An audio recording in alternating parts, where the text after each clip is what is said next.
ನಮಸ್ಕಾರ ಸ್ನೇಹಿತರೆ, ಎಲ್ಲರಿಗೂ ಈ ನನ್ನ ಒಂದು ಯೂಟ್ಯೂಬ್ ಚಾನಲ್ಗೆ ಸ್ವಾಗತ ಸುಸ್ವಾಗತ. ಗೆಳೆಯರೆ, ಈ ಒಂದು ದೃಶ್ಯನ ತಾವು ನೋಡ್ತಾ ಇದ್ದೀರಾ. ಸದ್ಯಕ್ಕೆ ಸಾಮಾಜಿಕ ಜಾಲತಾಣಗಳಲ್ಲಿ ವೈರಲ್ ಆಗ್ತಾ ಇದೆ.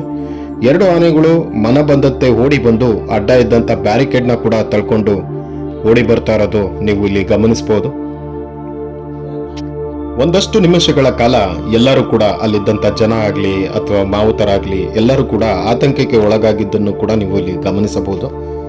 ಈ ವಿಡಿಯೋನ ನೋಡಿದವರಿಗೆ ಏನೋ ಅಂತ ಅರ್ಥ ಆಗೋದಿಲ್ಲ ಅಂತ ಅನ್ಕೊಳ್ತೀನಿ. ತೀರಾ ಆತಂಕ ಪಡುವ ವಿಷಯ ಏನಲ್ಲ, ಅಥವಾ ಬಹಳ ದೊಡ್ಡ ಮೊತ್ತದ ವಿಷಯವೂ ಕೂಡ ಅಲ್ಲ. ಸ್ವಲ್ಪ ಯಾಮಾರಿದ್ರೂ ಪರಿಸ್ಥಿತಿ ಕೈ ಮೀರಿ ಹೋಗಬಹುದಿತ್ತು ಅನಿಸುತ್ತದೆ. ಸ್ನೇಹಿತರೆ, ನಿಮಗೆಲ್ಲ ಗೊತ್ತಿರುವ ಹಾಗೆ ನಾಡ ಹಬ್ಬ ದಸರಾಗೆ ಇನ್ನು ಕೇವಲ ದಿನಗಳಿದ್ದು ಎಲ್ಲ ರೀತಿಯಾದಂತಹ ಸಿದ್ಧತೆಗಳನ್ನ ಮಾಡಿಕೊಳ್ಳಲಾಗಿದೆ. ಅದರಲ್ಲೂ ದಸರಾ ಅಂತ ಬಂದ್ರೆ ನಮಗೆಲ್ಲ ನೆನಪಾಗೋದೆ ಜಂಬೂ ಸವಾರಿ.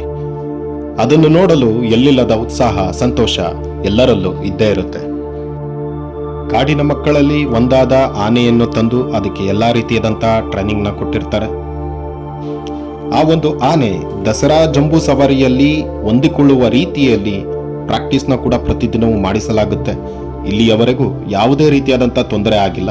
ಆದರೆ ನಿನ್ನೆ ರಾತ್ರಿ ಸುಮಾರು 7:30 ವೇಳೆಗೆ ಕಂಜನ್ ಮತ್ತು ಧನಂಜಯ ಎಂಬ ಆನೆಗಳ ಮಧ್ಯೆ ಜಗಳ ಉಂಟಾಗಿದೆ. ಸದ್ಯಕ್ಕೆ ಯಾವ ತರದ ತೊಂದರೆ ಕೂಡ ಆಗಿಲ್ಲ. ಅಲ್ಲೇ ಇದ್ದ ಮಾವುತರ ಸಮಯ ಪ್ರಜ್ಞೆಯಿಂದ ಪರಿಸ್ಥಿತಿಯನ್ನು ಕಂಟ್ರೋಲ್ ಮಾಡಿಕೊಂಡಿದ್ದಾರೆ. ಇಲ್ಲ ಅಂತ ಹೇಳಿದಿದ್ರೆ ಪರಿಸ್ಥಿತಿ ಯಾವ ರೀತಿ ಬೇಕಾದರೂ ಸೃಷ್ಟಿಯಾಗಬಹುದಿತ್ತು. ಗೆಳೆಯರೆ, ಆನೆಗಳಿಗೆ ಏನೇ ತರಬೇತಿ ಕೊಟ್ಟರೂ ಅವು ಕಾಡಿನ ಮಕ್ಕಳು. ಕಾಡಿನ ಪರಿಸ್ಥಿತಿ, ಸಹಜ ಮನೋಸ್ಥಿತಿ ಆನೆಗಳಲ್ಲಿ ಇದ್ದೇ ಇರುತ್ತೆ. ಸಿಕ್ಕವರನ್ನು ಕೇರ್ ಮಾಡದೆ ಹೋಗೋ ಅವಕಾಶ ಜಾಸ್ತಿನೇ ಇರುತ್ತೆ. ನೋಡಿ, ಈ ಎರಡು ಆನೆಗಳ ಮಧ್ಯೆ ಜಗಳ ಶುರುವಾಗಿದ್ದೇ ಹೀಗೆ. ಗೆಳೆಯರೆ, ಸಾಮಾನ್ಯವಾಗಿ ಆಹಾರ ಕೊಡುವಂತ ಟೈಮಲ್ಲಿ ಒಂದು ಗಂಡಾನೆ ಇದ್ರೆ ಅದ್ರ ಪಕ್ಕ ಹೆಣ್ಣಾನೆ ಇರುತ್ತೆ, ಅದ್ರ ಪಕ್ಕ ಗಂಡು, ಅದ್ರ ಪಕ್ಕ ಹೆಣ್ಣು, ಈ ರೀತಿ ಸರದಿ ಪ್ರಕಾರ ಕಟ್ಟಿ ಹಾಕಲಾಗಿರುತ್ತೆ. ಯಾಕೆಂದ್ರೆ ಗಂಡಾನೆ ಇದ್ರೆ ಜಗಳಕ್ಕೆ ನಿಂತು ಬಿಡ್ತವೆ ಅನ್ನೋ ಒಂದೇ ಒಂದು ಉದ್ದೇಶದಿಂದ. ಅದು ನಿಜ ಕೂಡ ಹೌದು. ಆದರೆ ಪಕ್ಕದಲ್ಲಿ ಹೆಣ್ಣಾನೆ ಇತ್ತು ಅಂದ್ರೆ ಪರಿಸ್ಥಿತಿಯಲ್ಲಿ ಯಾವ ರೀತಿಯಾದಂತಹ ಬದಲಾವಣೆ ಕೂಡ ಇರೋದಿಲ್ಲ. ನಿನ್ನೆ ಕೂಡ ಅಂಥದ್ದೇ ಒಂದು ಪರಿಸ್ಥಿತಿ ನಿರ್ಮಾಣವಾಗಿದೆ. ಏನಾಗಿದೆ, ನಿನ್ನೆ ಹೆಣ್ಣಾನೆ ಇಲ್ಲದ ಕಾರಣ ಕಂಜನ್ ಮತ್ತು ಧನಂಜಯ ಎರಡು ಪಕ್ಕದಲ್ಲೇ ಇದ್ದ ಕಾರಣ ಈ ಒಂದು ಜಗಳ ಶುರುವಾಗಿದೆ. ಏನಾಗಿದೆ, ಈ ಧನಂಜಯನ ಕೊಂಬು ಈ ಕಂಜನ್ ಎನ್ನುವ ಆನೆಗೆ ತಾಗಿದೆ ಅಷ್ಟೇ. ಇಷ್ಟಕ್ಕೆ ಜಗಳ ಸ್ಟಾರ್ಟ್ ಮಾಡ್ಕೊಂಡಿದ್ದಾರೆ ಇಬ್ರು. ಇದರಿಂದ ಕೋಪಗೊಂಡ ಎರಡೂ ಆನೆಗಳು ಅರಮನೆಯನ್ನು ಬಿಟ್ಟು ಜಯಮಾರ್ತಾಂಡ ದ್ವಾರದ ಮುಖಾಂತರ ಮುಖ್ಯ ರಸ್ತೆಗೆ ಬಂದು ಬಿಟ್ಟಿದ್ದಾವೆ.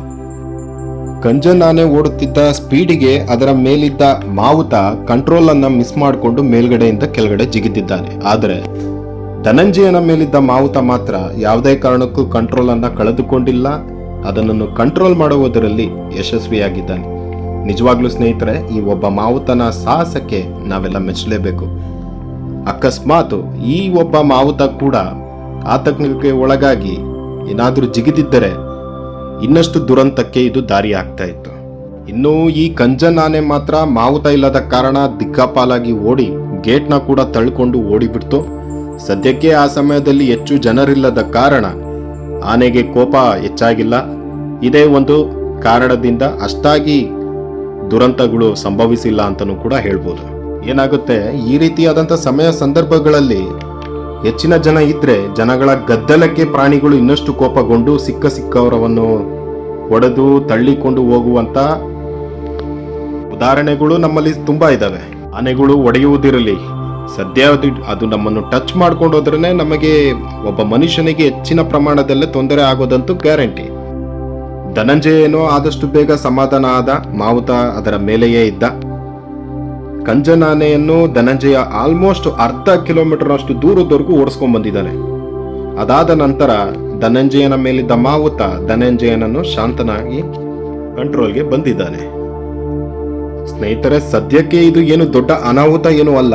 ಆದರೆ ಸ್ವಲ್ಪ ಯಾಮಾರಿದ್ರು ಇದು ದಸರಾ ಸಿದ್ಧತೆಯಲ್ಲಿ ಇದ್ದ ನಮಗೆಲ್ಲ ಇದೊಂದು ಕಪ್ಪು ಚುಕ್ಕೆ ಅಂತಾನೂ ಕೂಡ ಹೇಳ್ಬೋದು ಸ್ನೇಹಿತರೆ. ಅದು ಏನೇ ಇರಲಿ ಸ್ನೇಹಿತರೆ, ತಾಯಿ ಚಾಮುಂಡೇಶ್ವರಿಯ ಆಶೀರ್ವಾದ ನಮ್ಮೆಲ್ಲರ ಮೇಲೂ ಇರುವವರೆಗೂ ನಮಗೆ ಯಾವುದೇ ರೀತಿಯಾದಂಥ ತೊಂದರೆ ಅಥವಾ ನಮ್ಮ ದಸರಾಗೂ ಕೂಡ ಯಾವುದೇ ರೀತಿಯಾದಂಥ ತೊಂದರೆ ಆಗೋದಿಲ್ಲ ಅಂತ ಹೇಳ್ತಾ ಈ ಒಂದು ವಿಡಿಯೋನ ಮುಗಿಸ್ತಾ ಇದ್ದೀನಿ.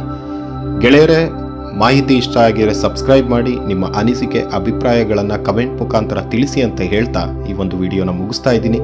ಜೈ ಹಿಂದ್, ಜೈ ಕರ್ನಾಟಕ ಮಾತ್ರ.